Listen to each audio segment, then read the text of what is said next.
एक छोटे से ग्राम में एक गरीब ब्राह्मण अपने परिवार सहित रहता था, जहां कठिनाइयों के बीच उनका जीवन संघर्ष कर रहा था। परिवार में कुल 4 व्यक्ति थे। ब्राह्मण, उसकी स्त्री, बेटा और बेटे की स्त्री।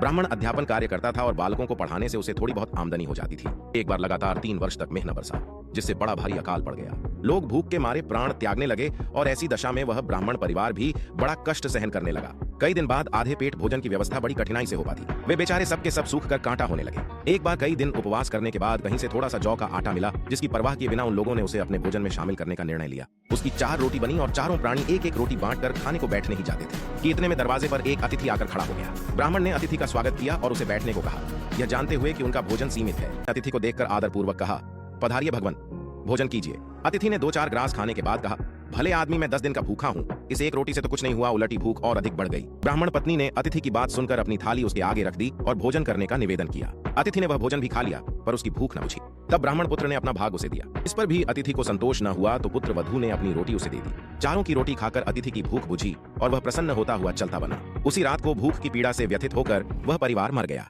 मैं उसी परिवार की झोपड़ी के निकट रहता था। इस घटना ने नित्य की भांति बिल से बाहर निकला तो उस अतिथि सत्कार से बची हुई कुछ जूठन के कण उधर पड़े हुए थे। वे मेरे जितने शरीर से छुए उतना ही सोने का हो गया। मेरी माता ने बताया कि किसी महान यज्ञ के कण लग जाने से शरीर सोने का हो जाता है। इसी आशा से